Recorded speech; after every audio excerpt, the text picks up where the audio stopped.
გამარჯობათ მეგობრებო, მოგესალმებით.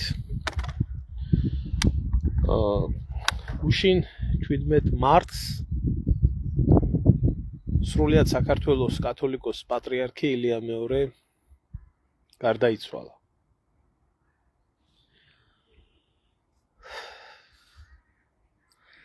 ერთადერთი რისი თქმაც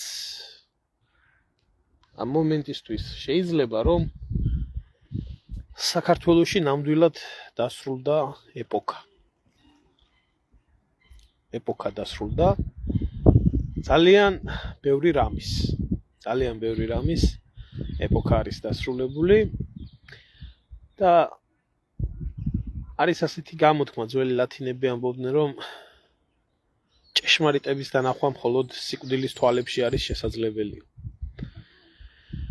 ძნელია ამ ყველაფერს არ დაეთანხმობთ უმეტეს აი ამ მოცემულობაში, რომელი მოცემულობაც დღეს არის საქართველოში და საერთოდ საქართველოს და ქართველებს სიკვდილის მიმართ განსაკუთრებული დამოკიდებულება გაგვაჩნია. როდესაც ადამიანი გარდაიცვლება, ვინც არ უნდა იყოს ის პატრიარქი იქნება თუ ვიღაცა უკანასკნელი ვიგინდა რა. ყველას მიმართ ქართველებს ასეთი ისა გვაქვს რომ ან კარგი უნდა ვთქვათ, მხოლოდ კარგი ვისაუბროთ, ან ცუდი არ შეიძლება ითქვას. მე ახლა მას რატო ვამბობ ამ ყველაფერს? ხო ვინმეს არ ეგონოს მე პატრიარქის მოღვაწეობის დროს განვლილი პერიოდის ან დადებითი მხოლოდ დადებითის ლაპარაკი მინდა, ან უარყოფითის ლაპარაკი მინდა, მე ამაზე არ ვსაუბრობ, ეს გავა დრო და თვითონ ისტორიაში აფასებს აბსოლუტურად ყველა პიროვნების რა განსაკუთრებით დიდი ძალაუფლების მქონე ადამიანების როლს საქართველოს ისტორიაში და თავისთავად ვიღაცის აზრი და ეს ზედმეტი არის ამაზე საუბარი, თავად ისტორიაში აფასებს ყველაფერს. ჩვენ უბრალოდ გვაქვს ის რეალობა, რა რეალობაც გვაქვს და აი ამ რეალობაზე შეიძლება ვისაუბროთ.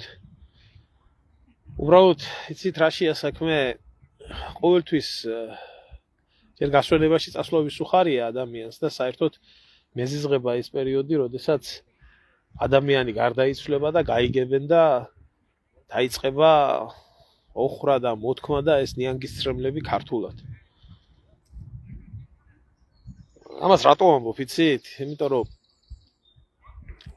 აი გუშინდელ დღეს მაგალითად დილიდანვე გახდა უკვე ცნობილი რომ როდესაც პატრიარქი საავადმყოფოში იყო გადაყვანილი, იქ როდესაც უშიშროების უფროსი მივიდა, პრეზიდენტი მივიდა, პრემიერ-მინისტრი მივიდა, სახალხო დამცველი, შიდა ინფორმაციაში ძალიან კარგად იყო ცნობილი რომ პატრიარქის მდგომარეობა ძიმე იქნებოდა და აქედან გამომდინარე ხდებოდა ეს ყველაფერი, ცუდ ამბავს ელოდებოდნენ და დაიწყო ესე იგი ეს ფარისევლობა, სიყალბე, თურმე როგორი ძვირფასი არის პატრიარქი ამ ადამიანებისთვის, თურმე როგორ დიდი განსაცდელის იმაში იმყოფება ქვეყანა და აი თურმე როგორ უყვართ პატრიარქი. და მე აი მრევლზე განსაკუთრებით აი Facebook მლოცველებზე პატრიარქის სურათზე მე ლოცვების დატანა და Facebook ლოცვები და ცრემლების ღრამ პირდაპირ ეთერში, პირდაპირ მინდა გითხრათ რომ ეს იყო აბსოლუტურად გულის ამრევის აქციელი. არსებობს ეკლესია, არსებობს ტაძარი, თუ ვინმესთვის ლოცვა გინდა, თუ ვინმეს ჯანმრთელობის თხოვნა გინდათ და კარგად გინდათ, შეგიძლიათ იქ მიბრძანდეთ და ამ პაკაზუხობას გაანებოთ თავი და რაც შეეხება აი ეგრეთ წოდებულ პოლიტიკოსებს და ეგრეთ წოდებულ ვიცი მართლ ძალას თუ ოპოზიციას თუ ის ვინც ახლა ნიანგისცრემლებს აღვარღვარებს და აი პატრიარქი დიდი პიროვნება იყო პატრიარქი იძახით და ასე შემდეგ, მე მინდა ერთი რაღაცა კითხვა დაგიშვათ რა და დაუსვა სულ ყველას. ბიჭო,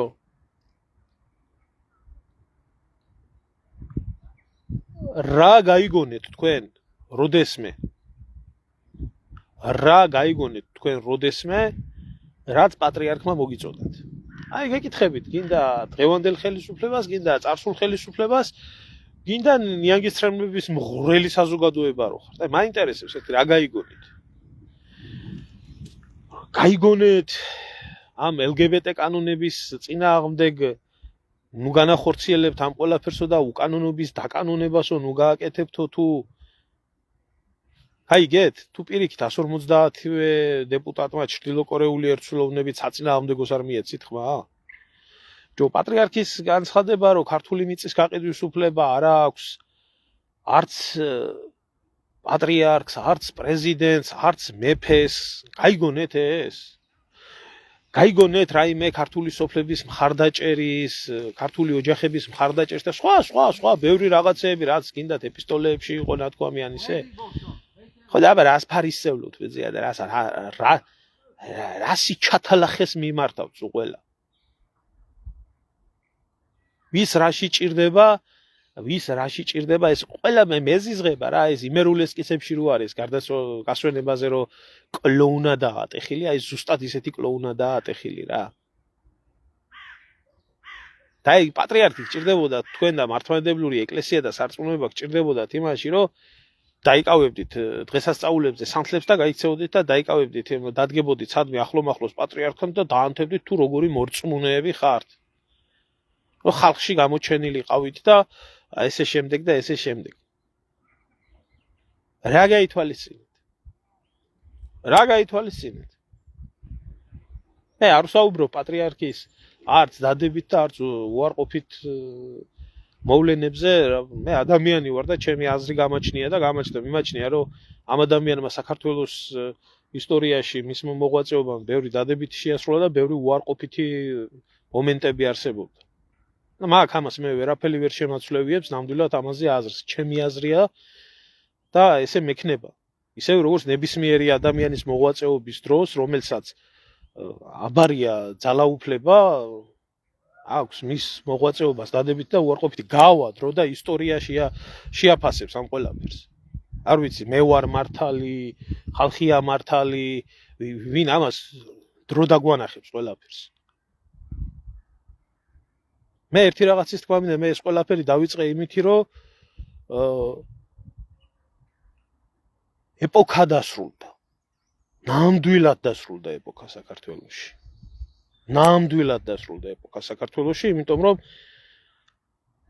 ეს იყო ადამიანი რომელიც 10 წლეულების მანძილზე ფლობდა ისეთ ძალას რომ მისი ქვეყნის შიგნით ამაქვს მე საუბარი ქვეყნის გარეთ ეს კიდე ცალკე ამბავი არის ასეთი ავტორიტეტული ქართველი ნამდვილად არ ყოფილა ბოლო დროის პერიოდში ნამდვილად და მე ერთი რაღაცის თქვა მინდა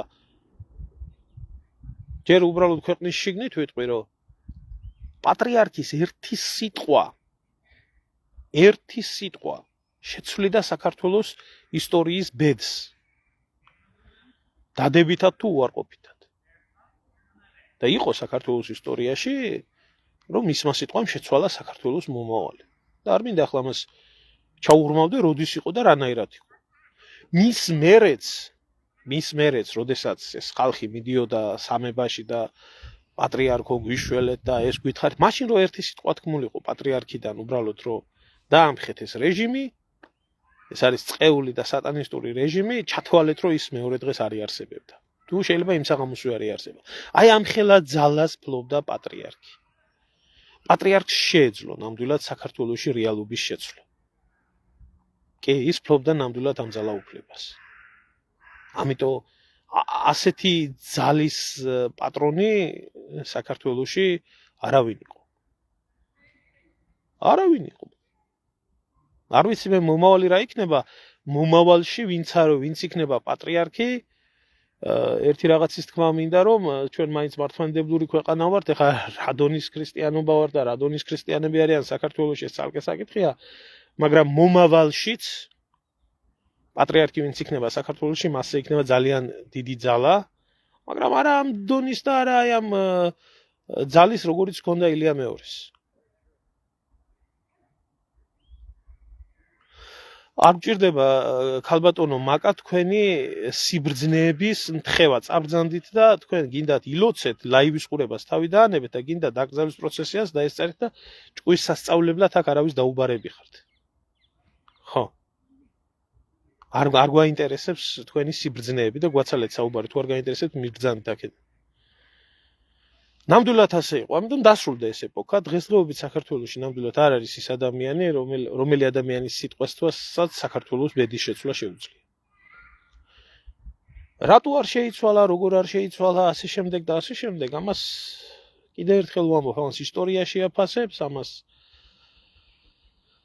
დრო შეაფასებს და გაგვაჩნია ის, რაც გაგვაჩნია. რაც შეეხება ახლა პატრიარქის თვითონ ავტორიტეტს და ცოდნას, პატრიარქი იყო ალბათ სოფლიოში მე არ ვამბობ გადაჭარბებით ამ ყველაფერს ის უიშვიათესი ადამიანი რომელსაც ჰქონდა ერთ-ერთი უდიდესი ცოდნა თეოლოგიურ საკითხებთან დაკავშირებით და მსგავსი ცოდნის და განათლების სიმართლე გითხრათ მე რომის პაპიც კი არ მეგულება შეიძლება აღმოსავლეთის ქვეყნებში უფრო იყვნენ ასეთები ვიდრე ცოდნის დონით ვიდრე თანამედროვე დასავლურ სამყაროში მსგავსი განათლების ნამდვილად არავინ არ იყო და მსგავსი ცოდნის პატრონი არავინ არ იყო ამიტომ როდესაც ილია მეორის მიმართ სხვა ქვეყნების პატრიარქები და სასულიერო პირები ნამდვილად თავს ხრიდნენ და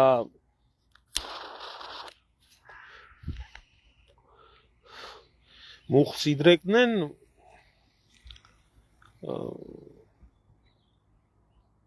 ეს გამოწვეული იყო მართლა მისი ცოდნის და სიბრძნიდან გამომდინარე.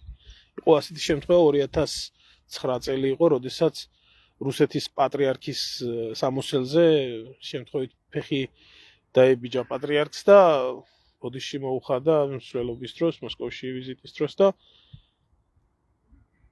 მაშინ უთხრა რუსეთის პატრიარქმა რომ მეო შენი ფეხის ქვემოთ მოსიარული ადამიანიო ნამდვილად ავარო შენს ქვემოთ მყოფი ადამიანი ასე რომ აქ არაფერი მომხდარავ ასე რომ როგორც ავტორიტეტის მხრივ როგორც ცოდნის მხრივ როგორც განათლების მხრივ პატრიარქი ნამდვილად ნომერ პირველი აუ წადი შვილო რა მიხედე რა წადი მოცილდი აქედან ვინმე გაძალებს კაცო რამდენი ჩამოყალიბებული არ მინდა ეხა ვილანძღო და წადი რა მოშორდი აქედან კაცო მოცილდი აქ ამდენი არ მოსაერთოდ გავთიშავ ერთი ამ კომენტარებს რა ნერვებს ვიშლი ხო და აი ეს მოხდა ახლა ყველაზე მეტი გულისამრევი სიტუაცია არის ის რომ აი ეს ახლა ესეთი მორალისტები რომ მე მასწავლიან ჭკუას თურმე ლაივი რატომ აქ ჩართული და რატო საუბრობ იმიტომ საუბრობ რომ ესაა საქართველოს ისტორია რომელიც ხელის გულზე იწერება და არ მინდა მე თქვენი ის რა ქვია ჭკუის სწავლება თუ როგორ და რანაირად ახლა მინდა გადავიდე სხვა რამეზე აი ესეთი ფარისევლების ეპოქა არის ახლა ამ წუთში მოსული რომლებიც კოლექტიური გიგაბოკერიები რომლებიც მისამძიმრებენ მე მართლმადიდებელ ადამიანს და მართლმადიდებლურ სამყაროს გიგაბოკერია უსამძიმრებს იმას რომ თურმე პატრიარქი გარდაიცვალა და ყველამ კარგად იცის მისი დამოკიდებულება საერთოდ სარწმუნოების მიმართ საერთოდ მართლმადიდებლობის მიმართ საერთოდ ქრისტიანობის მიმართ საერთოდ ეკლესიის მიმართ როგორი იყო ეხლა ესეც უნდა მივიღოთ ალბათ ხო ალბათ მოინანია და ალბათ მონანიებული ახლა ულოცავს უსამძიმრებს იმას რა ქვია ხო აი წარმომიდგენია როგორი ისაა რა ქვია გულში ახლა როგორი სინანული გააჩნია დარწმუნებული ვარ მე ეს კოლექტიური ეპშტეინები როგორ გლოვობენ და როგორ წუხან და როგორ გვისამძიმრებენ აი ეს არის ცინიზმი აი ეს ყალბი ეტიკეტი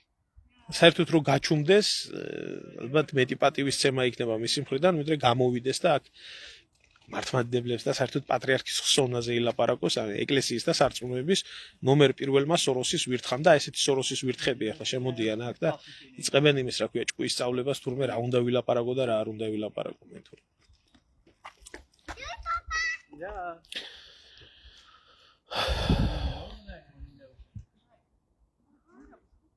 რატო ამბობ ახლა ამ ყველაფერს? გუშინ გავრცელდა ერთი ესეთი ინფორმაცია,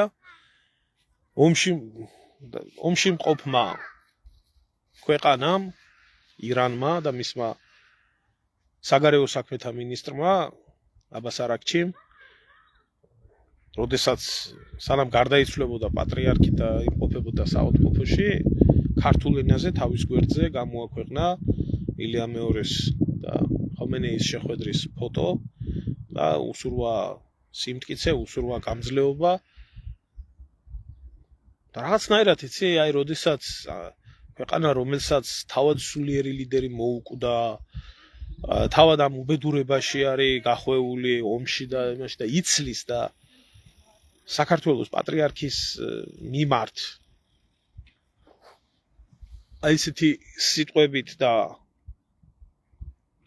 ესეთ დამოკიდებულებით აქვეყნებს პოსტს, ეს ძალიან ბევრ რაღაცას მეტყველებს უშუალოდ ამ ადამიანის პირად ავტორიტეტზე. და აი ქვემოთკენ ჩამოყოლილი აგერ ბოკერიასნაირი ეპშტეინების, პატარა ეპშტეინოვიჩების კომენტარები, თურმე ეს როგორ, ეს თურმე ირანული პროპაგანდა, რუსული პროპაგანდა, აი ამ დონეზე არის დაჩლუნგებული და ამ დონეზე არის დაქვეითებული საქართველოში აი ამ აფირისტი, წყალწაღებული მასის აზროვნება, ამათი ქრისტიანობა, ამათი სარწმუნოებრივი დამოკიდებულება და საერთოდ ადამიანობა. ამას ადამიანობა, არა ადამიანობის მეტი, იქ რაც კომენტარები იყო ჩამოყოლილი იმას და განსაკუთრებით ეს ებრაული ბოტ ისინი წერდნენ იმას, რომ აი ისლამისტები გილოცავენ ეს დაცინვას, მათ შორის მინდა გითხრათ, რომ ქრისტე ჯვარზე ირანელებს არ გაუკრიათ. იუდეველებმა გააკარით და ებრაელებმა. ეს ისე ცნობისთვის, ბარეორისთვის რა.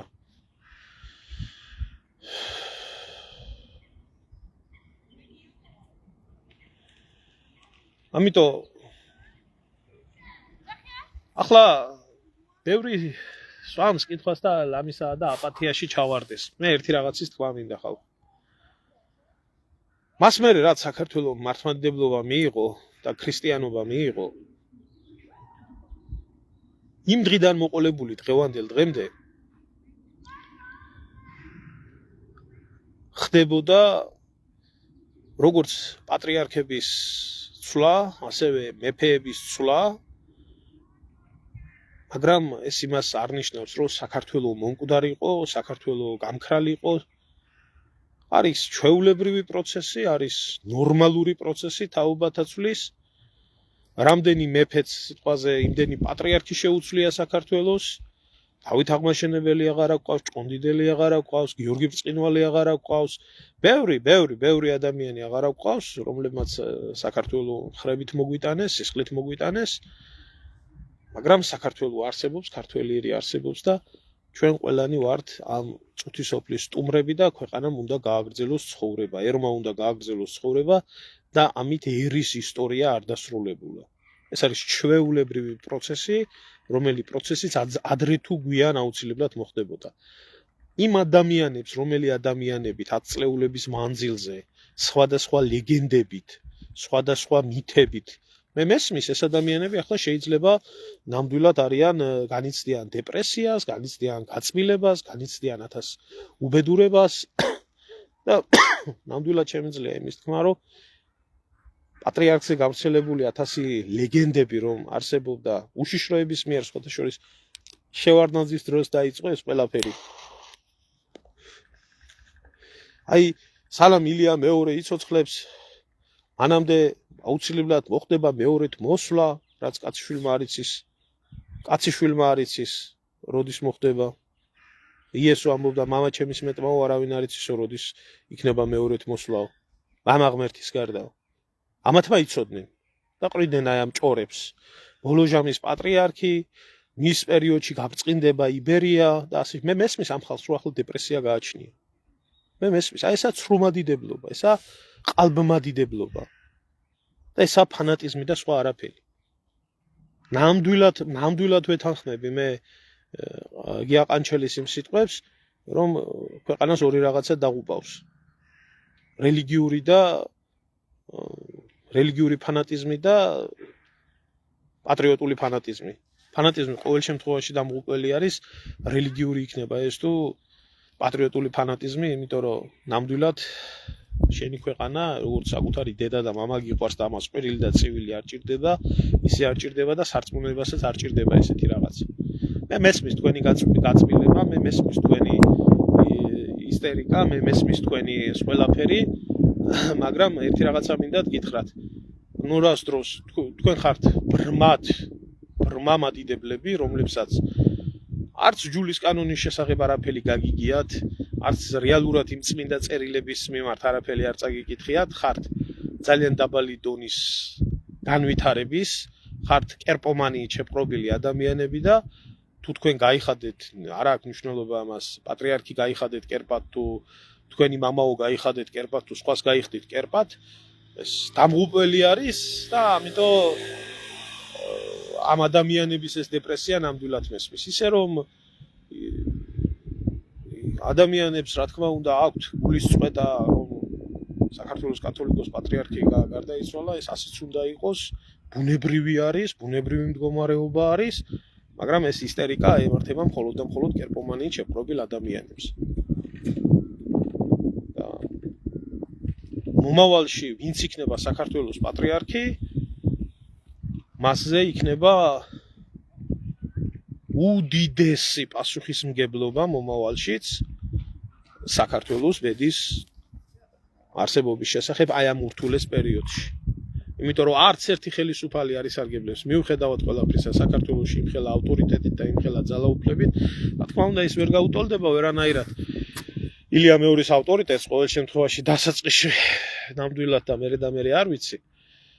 მაგრამ მასზე იქნება ძალიან ბევრი რაღაცა დამოკიდებული. და მათ შორის ყველაზე მთავარი და უმთავრესი იქნება ის, რომ აი ამდენი შარლატანები ეკლესიაში ვინც არიან ანაფორას ამოფარებული, მათგან იქნას გაწმენდილი ქვეყანა. რომ საქართველოში ბრმამადიდებლობა კი არა, მართლმადიდებლობა იყოს და ეს კერპომანია და ეს სიგიჟეები იქნას გადასული მეორე პლანზე და საერთოდ გაქრეს და იქნას რეალური ჭეშმარიტი მართლმადიდებლობა დამდგარი და ჭეშმარიტი ქრისტიანობა, რომელიც არ იქნება რომელიღაცა კონკრეტული მამაოების გამონათქვამებზე აგებული, არამედ იქნება წმინდა წერილზე და ჯულის კანონზე და საეკლესიო რუისურნისის კრებაზე და ასე შემდეგ. ასე რომ აგრძელებს ქართველიერი ცხოვრებას, საქართველო აგრძელებს ცხოვრებას, გარდაცვლილს კიდე შესაბამისი პატივი ჭირდება, მიგება ჭირდება ყველაფერს და ცხოვრება გრძელდება და ახლა მაინც დაფიქრდით და ახლა მაინც იაზროვნეთ, რომ ლეგენდებს და ჭორებს და რაღაცებს კი არ აყვეთ, თუ მართლა ღმერთი გაინტერესებთ და თუ მართლა მართლმადიდებლობა და სარწმუნოება გაინტერესებთ, გადაშალოთ ჭეშმარიტად ის რაც არის გადასაშლელი და ის წაიკითხოთ და იმით იყოთ განსწავლულები და არ გექნებათ ეს პრობლემები ნამდვილად რა ისტერიკების დღეს გჭირთ. და ყველაზე მეტი გულისამრევი ხართ თქვენ. ვინც ახლა მოთქვამთ და იბლაზებით ამ Facebook-ებზე, ამ ლაივები იქნება თუ რა იქნება. თუ ვინმეს გინდათ წესიდარიგით ადამიანის სულისთვის ლოცვა და ან თქვენ სახლში ილოცეთ ხატთან და ან მიბრძანთ ეკლესიაში და ილოცეთ. აქ პაკაზუხობა არავის არ ჭირდება იმისი, რომ თუ როგორ გიყვართ პატრიარქი და რა მაგარი ხალხი ხართ რა. რაც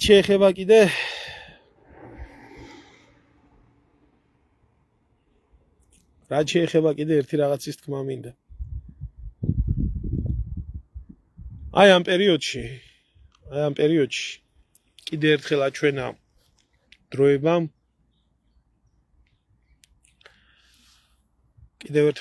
დროებამ ის, რომ ჩვენ როგორც სახელმწიფო ვართ სავალალო მდგომარეობაში და საქართველოში მედიცინა არის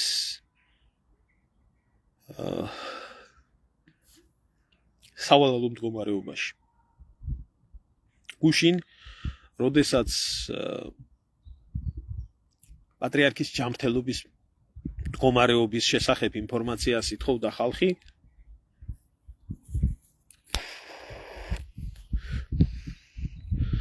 გამოვიდა ჯანდაცვის მინისტრი და განაცხადა, რომ თურმე თურქეთიდან ჩამოყავთ რეანიმატოლოგი, რომელმაც შეიძლება უშველოს პატრიარქს.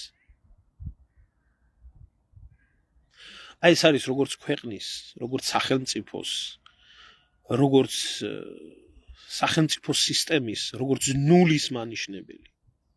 იმიტომ რომ ქვეყანაში არ არსებობს თუნდაც ერთი კლინიკა, რომელ კლინიკასაც ეყოლება ისეთი კომპეტენტური ექიმი, რომელი კომპეტენტურ ექიმსაც ქვეყანაში პირველი პირის სიცოცხლეს მიანდობენ.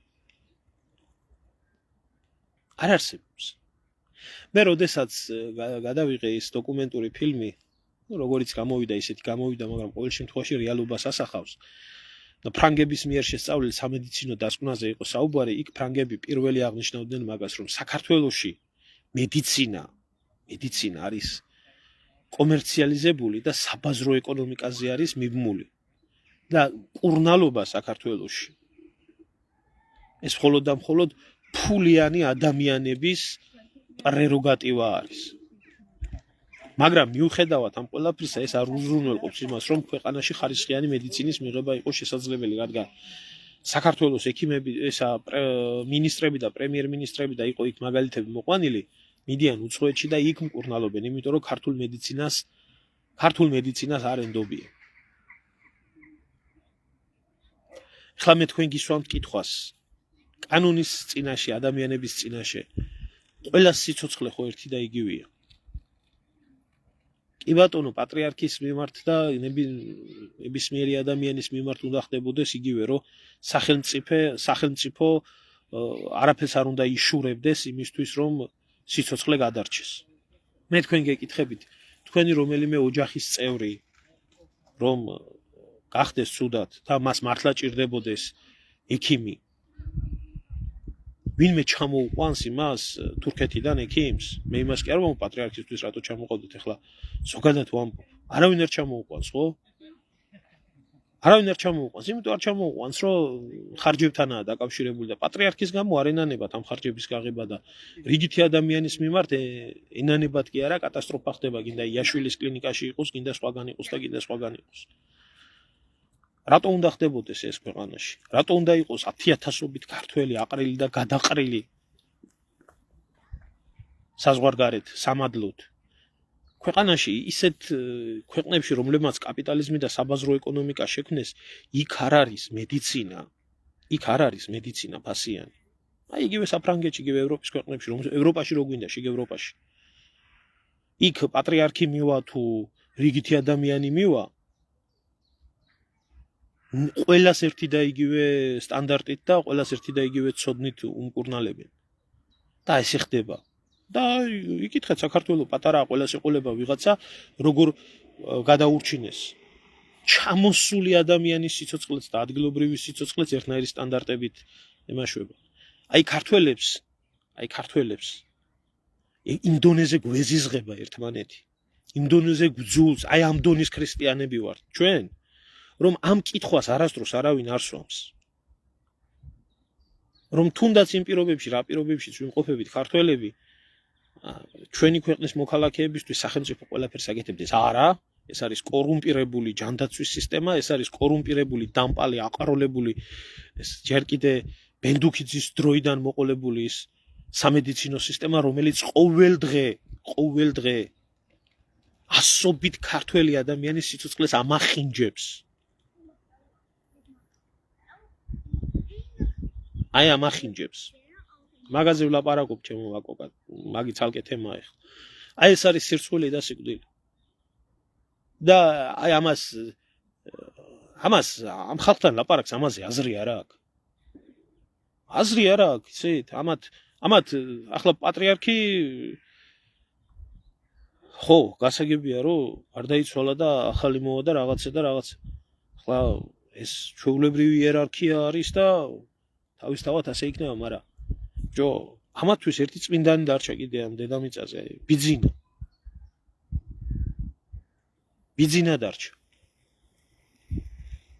და ახლა გეტყვიან რომ შენ მაგაზე რას ლაპარაკობ, რა ქვია, ბიძინა დალოცოს ღმერთმა ესეთი ქვეყანა მოგიყვანა. აი ესეთი ქვეყანა მოგიყვანოთ. აი ესეთი ქვეყანა გაქვთ. აი ესეთი ქვეყანა გაქვთ. არავინ თქვენი გულისთვის არც ექიმს შემოიყვანს, არც ხარჯს გაიღებს და არც არაფერს არ გააკეთებს.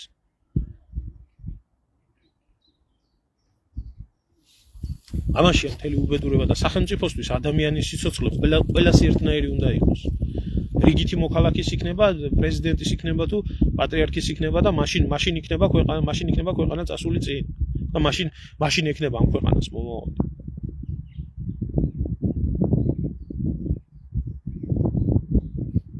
ამაშია საქმე.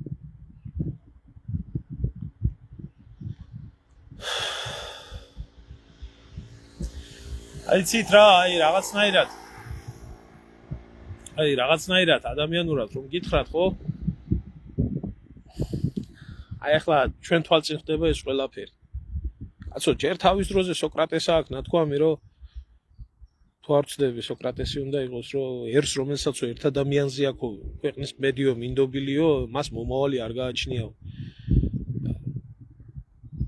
ამ ბიძინამადიდებლებს მოგმართავთ რა, ეხლა განსაკუთრებით ამ ბიძინამადიდებლებს და ამ მათ მოგმართავთ ახლა განსაკუთრებულ ფარისევლობაში რო ხართ შესული.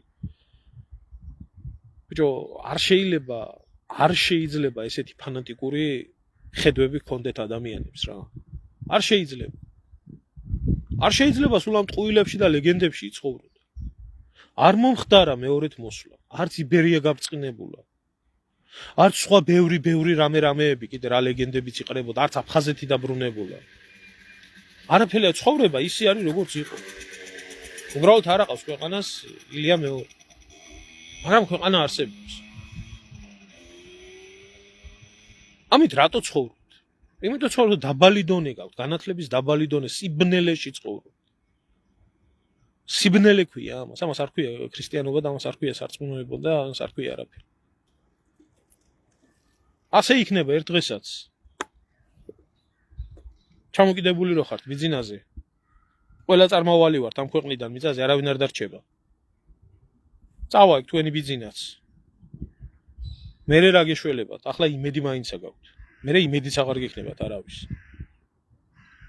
მე ხო ვიცი ახლა ამ ხალხს აღარაფრის იმედი აღარ აქვს დარჩენილი. პატრიარქი გარდაიცვალა და მორჩა ამათ ცხოვრებას აზრი აღარ აქვს. ასეა, როდესაც საკუთარ სარწმუნოებას ადამიანს მიანდობ. და უფლის სიტყვებია თვითონ ჩემი ხო არა კაც. დედამიწაზე ყველა ადამიანი ცრუ არს, გჯეროდეთ მხოლოდ ღმერთის. გწამდეთ მხოლოდ ღმერთის. აი ესაა ჩემი დამოკიდებულება. მინდა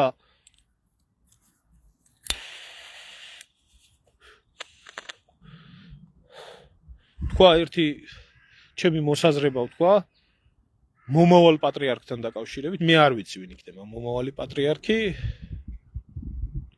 მაგრამ მე მინდა უთხრა ყველას ერთი რაღაცა. ვინც არ უნდა იყოს მომავალი პატრიარქი, მასზე 10-ჯერ და 100-ჯერ მეტი ტვირთი იქნება, ვიდრე იყო ილია მეორეზე. აი ამ დროში და ჩვენ საერთოდ საქართველო და ქართველები ვართ ისეთი ერი, რომლისთვისაც სარწმუნოება არის უმთავრესი.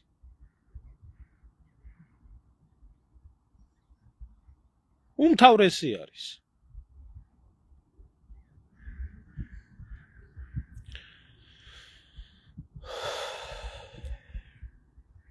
ამიტომ ვინც იქნება საქართველოს პატრიარქი, ქართველი ერის ბედს უახლესი საქართველოს ისტორიის მომავალში გადაწყვეტს ძალიან ბევრს. ამიტომ საჭირო არის ამ ყველაფერთან განსაკუთრებული დამოკიდებულება და ნურავის ნუ დაგავიწყდებათ ის, რომ საქართველოს ისტორია კარგად ამბობს ამას. დავით აღმაშენებელი ვერ იქნებოდა, რომ არ ყოფილიყო ჭყონდიდელი. ხო და აი თანამედროვეობაში ჭყონდიდელი ვინ იქნება? ამას აქვს დიდი მნიშვნელობა. იმიტომ ჩვენ ეს სეკულარიზმი, ლიბერალიზმი, ეს თანამედროვე მართლობის სტილები და ასე შემდეგ ცუდს და უბედურებისმეც არაფერს არ მოგვიტანს. არ მოუტანია. და ქართველი ერის გადაფორმატების და შეცვლის ექსპერიმენტები კრახით მთავრდება, მაგრამ პირველ რიგში ისაა, რომ ამით საქართველოს ზარალდება. კარგად გაიაზრეთ, არაა შორს, აგერაა ჩვენს გვერდით ქვეყანა, რომელსაც სულიერი მამაც მოუკლეს, რომელსაც გენერლებიც ამოუწყვიტეს, გაგანია ომი მიდის, მაგრამ სახელმწიფო არ ჩამოშლილა, სახელმწიფო არსებობს, კი არა იბრძვის მსოფლიოს უძლიერეს ქვეყნებთან და გააგრძელებს ცხოვრებას და იმისთვისაც იცლის, რომ საქართველოში მიმდინარე მოვლენებს გამოეხმაუროს და პატრიარქის მიმართ განცხადებას დაწეროს. აი ჩვენ ასეთი ქართული მმართველობის, ოღონდ ქართული მმართველობის, აი ესეთი სისტემა გვჭირდება. აი ეს შემთხვევაში შეიძლება საქართველოს გადარჩეს და ჩვენს რეალობაში არის საჭირო, რომ მართლმადიდებლობა იყოს სახელმწიფო რელიგია და აუცილებელი არის ის, რომ საქართველოს დაუბრუნდეს თავის ისტორიულ ფესვებს, იმ ცივილიზაციას, რაც ცივილიზაციიდან მოდის. სასულიერო პირები იყვნენ ჩართული საქართველოს ერის ცხოვრებაში და საქართველოში იქნას შექმნილი ისეთი სახელმწიფო, რომელიც სახელმწიფოც შეძლებს ქართველი ქრისტიანის აღზრდას და არა რაღაცა ევროპული აზროვნების რაღაცა კოსმოპოლიტი მოქალაქის აღზრდას და გადაზრდას. და აი ეს იქნება მთავარი მისია და მთავარი მოვალეობა მომავალი პატრიარქის საქართველოში. სხვა ნებისმიერი გზა, რომელიც გზაც არის ეს დასავლური, თურქული, რუსული, სპარსული თუ ასე შემდეგ, ჩვენ არ გამოგვადგება. ასე რომ მოხდა ის, რაც მოსახდენი იყო. მე კი ვიცი, რომ ამ ხალხს არ ჯეროდა ამ ყველაფრის, რომ ეს ასე მოხდებოდა, მაგრამ არ ვიცი. ენუქი და ილია იყვნენ ის ადამიანები, რომლებიც სიკვდილს არიდა ღმერთმა და ცოცხლად აიყვანა თავისთან. დანარჩენი ვინც დაბადებულა დედამიწაზე, ყველა გარდაცვლილია.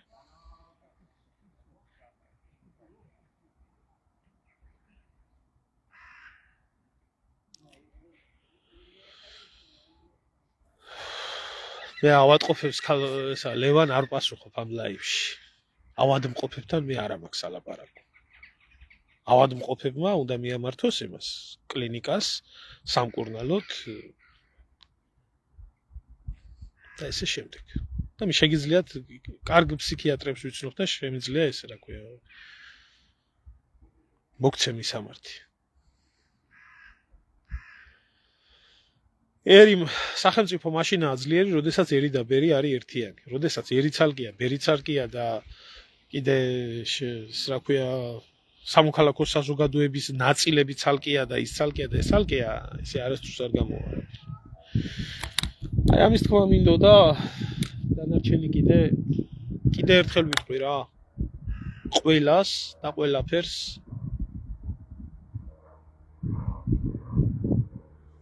არ ვიცი, გააკეთეს კიდე სხვადასხვა ქვეყნებმაც ეს სამძიმარი არ იყო, დავით, ეს იყო ცუდად ყოფნის პერიოდში გაკეთებული მიმართვა და არის სხვადასხვა ქვეყნებიდან გაკეთებული განცხადებები, იგივე ბელორუსიიდანაც, რუსეთიდანაც, უკრაინის პატრიარქს გაუკეთებია, რუმინეთისას გაუკეთებია, ხო იცი, გაყოფილია აქაც უკრაინელი ქრისტიანები, უკრაინელი მართლმადიდებლები და ეს რა ქვია, ევროპელი მართლმადიდებლები და რუსი მართლმადიდებლები და ამათაა დაყოფილი.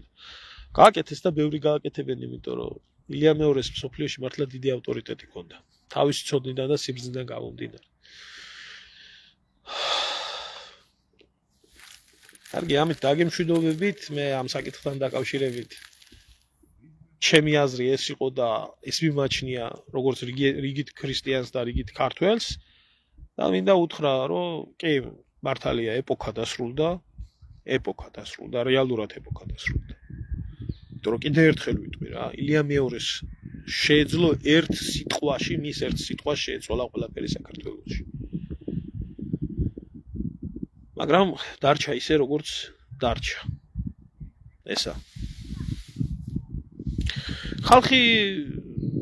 ხალხი იმიტომ არის პესიმიზმში, რომ ხალხი რეალურად რო კითხო ქრისტიანი არის და იმაზე არის, რა ქვია, სულიერებაზე გელაპარაკება და ქრისტიანობაზე გელაპარაკება და არაფერი შეხება არ აქვს იმათ ქრისტიანობასთან.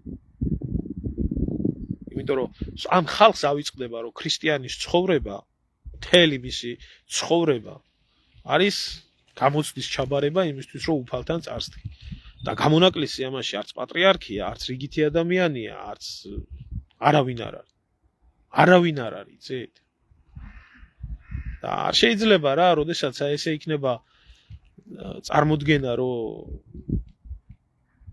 ცოცხალი წმინდანი და ესე შემდეგ. გასაგებია, შეიძლება იყოს მაღალი წმინდანებიც, რაც შეეხება სიცოცხლეში თავისი საქმიანობით არიან და აბა როგორ შეიძლება ხა სიცოცხლეში არ იყოს ადამიანი წმინდანი და სიკვდილის მერე გახდეს წმინდანი. ხო, სიკვდილის მერე შეიძლება შერაცნო წმინდანად, მაგრამ არ შეიძლება ესეთი დამოკიდებულებები და არ შეიძლება ეს რა ესეთი ის კონდეს, ეს კერპთაყვანის მცემლობაში გადადეს, ხო? მესამე ესა რა ქვია ცნება არის, არ ახმნა არანაირი კერპი და არა ყოვლისა მსგავსიო და ახლა მე როდესაც გააკერპებენ ადამიანს და მე ეს ადამიანი გარდაიცვლება ისე რომ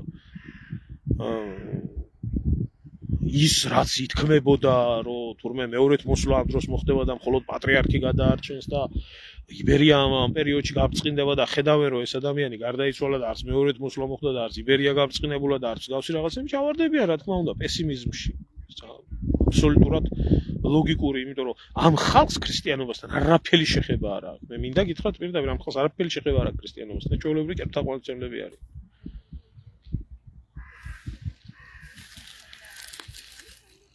ხო, ეხლა მე მაგ თემებზე აღარ ვსაუბრობ, იქ რა ომები იქნება და რა იქნება და როგორ იქნება და რანაირად იქნება, მე მეყოლება ბატონი შალვა და რაც შეეხება ქრისტიანულ წესს და პატრიარქის არჩევის წესს და ყველაფერს კომპეტენტური ადამიანი ისაუბრებს ამ საკითხთან დაკავშირებით.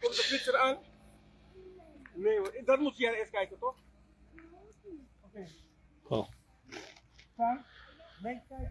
არ ვიცი. ერთი იმის თქმა შემიძლია, რომ როგორი ქრისტიანებიცა ვართ დღეს საქართველოში, საერთო ჯამში როგორი ქრისტიანებიცა ვართ, აი ესე მიგვდის ერთ საქმე. როგორი ბოღმა ვარ? ხო, აი ასეთი ბოღმა ვარ. გაოგნებული ხარ, ხო, ჩემი ბოღმიანობით. ძალიან სიამოვნებს თუ გაოგნებული ხარ ჩემი ბოღმიანობით. დრო შენაირი ავადმყოფები ბევრი არიან და ესე ამ გაოგნებით უნდა გაუსყდეთ გული.